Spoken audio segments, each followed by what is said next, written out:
মোহনাকে উচিত শিক্ষা দিয়ে বাড়ি থেকে বের করতে যাচ্ছে শুভ। হ্যাঁ বন্ধুরা, এমনটাই দেখতে পাবেন। বিস্তারিত জানতে ভিডিওটিতে লাইক দিয়ে চ্যানেলটি সাবস্ক্রাইব করে দেখতে থাকুন। গল্পের শুরুতেই দেখা যাবে আদি শুভকে ফোন করছে।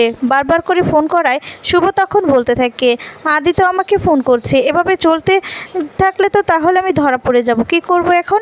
এই বলে ফোনটা রিসিভ করে। আর তখন ফোনটা রিসিভ করলেই আদি তখন বলে, শুভ শুভ তুমি কেন ফোনটা ধরছো? কি বুঝতে পারছো না তোমায় ছাড়া আমার কতটা কষ্ট হচ্ছে? তখন শুভ বলে যে, আদি তুমি আমাকে কেন ফোন করেছো? তুমি আমাকে আর ফোন করবে না ফোন? তখন বলে শুভ, তুমি আমার কথাটা বোঝার চেষ্টা করো, তুমি একটাবার আমার কথাটা বোঝার চেষ্টা করো। তখন বলে শুভ, তুমি বুঝতে পারছো তোমাকে ছাড়া কতটা কষ্ট হচ্ছে আমার? একটা সুযোগ পেতে পারি না? আমার ভুল হয়েছে। আর তখন বলে, তুমি আমার কথা ভেবো না, আমি আমার মতো ভালো আছি, আর আমাকে এভাবে বারবার ফোন করে তুমি বলেছে তোমার বেবি কেমন আছে। আর তখন বলে, দেখো আমাকে না তুমি এভাবে ফোন করবে না, বুঝতে পেরেছো?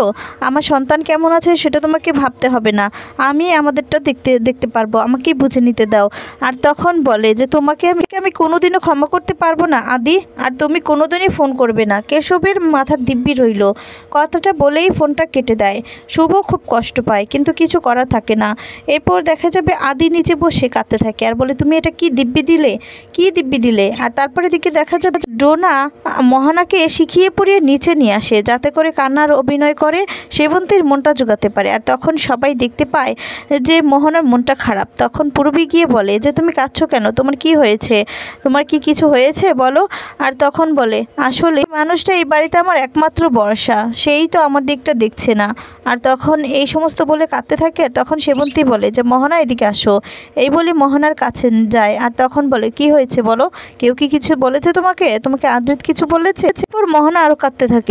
তখন বলে, কি অভিনয় করছে ও, কেন এমনটা করছে? তখন বলে, আমি কি থাকতে চেয়েছিলাম আর শুভ চলে গিয়েছে। আমি কি শুভকে বলেছিলাম বাড়ি থেকে চলে যেতে? আর আমি তো চাইনি যে শুভ চলে যাক, চাইনি আন্টি, তুমিই বলো না, তুমি বলো। আর সব কিছুর জন্য কি শুধু আমি দায়িত্ব? শুধুমাত্র এই বাড়িতে পড়ে আছে আয়ানের সন্তানের জন্য। যখন বলে, আয়ান আমার থেকে মুখ ফিরিয়ে নিয়েছে, এখন আমি কি করব বলো, কি করব? আমি তো অসহায়। আর তখন বলে, তো কিছু হওয়ার পর তবুও আমাকে ভালোবাসে না, এই বাড়িতে কেউ আমাকে ভালোবাসে না। এই কথা বলে কাঁদতে থাকে আর বলে, সবাই আমাকে আউটসাইডার ভাবে, একটা প্রবলেম ভাবে, আমি কি করব আমি তো বুঝতে পারছি না। ঠিক তখনই দেখা যাবে সেখানে আকাশ চলে আসে। আকাশ এসে তখন বলতে থাকে, মোহনা কি হয়েছে তোর? তুই কাঁদছিস কেন? তোকে আবার ওই বাড়িতে সবাই অপমান করেছে? তখন সেবন্তী শুভর কথাগুলোই ভাবতে থাকে যে, ও কোথায় গিয়েছে জানি না, ওর বাবার কাছেও ফোন করতে পারছি না। যদি ওই বাড়িতে না গিয়ে থাকে তখন তো ওর বাবা টেনশন করবে। আর এদিকে দেখা যাবে আকাশ সবাইকে এসে অপমান করতে থাকে। আর তখন সেটা কিছুতেই সহ্য করতে পারে না শুভ তখন বলতে থাকে, আমার তো এখন ইচ্ছে করছে যে আকাশ সেনের সামনে গিয়ে দাঁড়িয়ে ইচ্ছে মতো উচিত শিক্ষা দিয়ে ওনার বোন যে কী করেছে, কি অপরাধ করেছে সমস্তটা খুলে বলতে, মুখোশটা খুলে দিতে। কিন্তু কি করব, তার তো কোনো উপায় নেই, আমি তো এখন বলতেও পারছি না। কিন্তু এমন একটা সময় আসবে তখন আমি সমস্ত কিছুর জবাব দেব আকাশ সেনের সামনে গিয়ে, সমস্ত কিছু একদম তার বোনের মুখোশটা খুলে দেবো টেনে হিসড়ে। এই কথাগুলোই বলতে থাকে। আর তারপর নিজের উপর নিজেই খুব রাগ করতে থাকে শুভ, কিছুই বলতে পারছে না দেখে। আর এদিকে আকাশ এক এক করে অপমান করেই যাচ্ছে। পরে দেখা যাবে নানান কথা বলতে গেলে সেই মুহূর্তে আদ্রিতের বাবা চলে আসে আর বলে, খবরদার আকাশ সেন, আমার পরিবারে এরকম করে এসে থ্রেট দেওয়ার সাহস কোথা থেকে পাও তুমি? হ্যাঁ, এত বড় সাহস তোমাকে কে দিয়েছে? আমার বাড়িতে এসে আমার বাড়িতে দাঁড়িয়ে আমার বাড়ির লোকজনকে অপমান করছো, এত বড় সাহস তোমার? এদিকে খুব খুশি হয়ে যায় শুভ আর বলে, তুমি ঠিক সময় মতো বাবাকে পাঠিয়েছো গোপাল। তখন দেখা যায় আদ্রিতের বাবা বলে, আমাদেরকে নিজে অপরাধী না ভেবে নিজে কতটা অপরাধ সেটা তুমি ভাবতে পারছো তুমি কতটা অপরাধ? তখন আকাশ হেসে দিয়ে বলে, আমি অপরাধী? আপনার এই বাড়ির মানুষকে জিজ্ঞেস করেছেন যে আসলে কে অপরাধী? মিস্টার রয় থেকে তখন বলে, কি হলো মিসেস রয়, ভুলে গেছেন? আপনি কি জানাননি আপনার হাজব্যান্ডকে? আর তখন বলে, ও আচ্ছা, আপনি তো বাড়িতে ছিলেন না, তার জন্য জানেন না, তাই না? আর তখনই দেখা যাবে আদ্রিতের বাবা বলে, এক মিনিট, আমার বাড়ির খবর বার্তা আমি জানবো না আর কে জানবে? আর তোমার কাছ থেকে আমি খবর নেব? হ্যাঁ, তোমার কাছ থেকে খবর নেব নাকি? সেন্স ইউ, তুমি কে? তুমি আমার বাড়ির কেউ নও। আমি বাড়িতে ছিলাম না বলে আমি আমার বাড়ির খোঁজ খবর রাখিনি তা তো নয়, তাই না? ফ্যামিলি, আমার পরিবার, তাই আমি খোঁজ খবর কখন নেই না নেই সেগুলো তোমার কাছ থেকে জানবো না। আর আমার যেহেতু পরিবার, আমি নিশ্চয়ই খবর নিয়েছি, আমি সমস্ত খবরাখবর জানি বলে সেই জন্য যত তাড়াতাড়ি সম্ভব আমি আমার কাজটা সেরে চলে এসেছি। এদিকে তখন শুভ খুব খুশি হয়ে যায় আর বলে, এত দিন ধরে যে কাজটা আমি করতে পারিনি বাবা সেই কাজটা করেছে, একদম বাড়িতে ফিরে ঝড় তুলে দিয়েছে, একদম বেশ করেছে, ঠিক কাজটাই করেছে বাবা, দেখার মতো হয়েছে মোহনার মুখটা। এ কথা বলে হাসতে থাকে আর তারপর বলতে থাকে যে, এবার মোহনা, এবার আর কিছু বলতে পারছো না? তখন এদিকে দেখা যাবে আদ্রিতের বাবা বলছে, আমি ঠিক আছে তোমার সাথে পরে কথা বলবো, আগে আমি আমার পরিবারের সাথে কথা বলি। আর তখন আকাশ বলে, ঠিক আছে আপনি সেটাই কথা বলুন, আপনি বাকিদের সাথে কথা বলুন, কার কি প্রশ্ন আছে সমস্তটা জেনে নিন, আমি নয় মোহনার সাথে ততক্ষণ কথা বলছি, তারপর আপনার সাথে আমি হিসাব কিতাবটা করব, ঠিক আছে? শোনেন মিস্টার রয়, আমার বোনের চোখে জল যখন পড়েছে, বুঝতে পেরেছেন, তার দাম দিতে হবে, যান আপনি কথা বলেন। আর তখন দেখা যাবে সেবন্তীর কাছে আসে আদ্রিতের বাবা, এসে তখন বলে, তো ভাবতেই পারছি না সেবন্তী, তোমরা সবাই চুপচাপ বসে আকাশের কথা শুনছো কেন ওর কথা শুনছো? এর কাছে যায় আর বলে, তোমাদের আসল চেষ্টাই তোমরা অ্যাভয়েড করে গেলে, শুভ বাড়ি থেকে চলে গেল কি করে? হ্যাঁ, তোমরা কেউ আটকানোর চেষ্টা করোনি? তোমরা কেউ আটকাতে পারলে না? রূপকে, ঠাম্মিকে সবাইকে গিয়ে জিজ্ঞেস করে এক এক করে যে, মা তুমিও পারোনি? তোমাকে তো শুভ মানতো তাই না? আর রূপক, তোরা তো ছিলি, তোরা থাকতে কি করে শুভ বাড়ি থেকে চলে গেল? আর তুমি মা অ্যালাউ করলে কি করে? শুভ এই বাড়ি থেকে চলে গেল, আমার বাড়ির লক্ষ্মী বাড়ি থেকে চলে গেল। তখন দেখা যায় বলে, আসলে হঠাৎ যে কি হয়ে গেল কিছুই বুঝতে পারছি না। পূর্বীকে বলে, পূর্বী আটকাতে পারলে না ওকে? তোমরাও তো আটকাতে পারতে তাই না? আর তখন বলে, আমার বাড়ির লক্ষ্মী এভাবে বাড়ি ছেড়ে চলে গেল, আর তোমাদের আর কিছু বলার নেই, বুঝতে পেরেছো?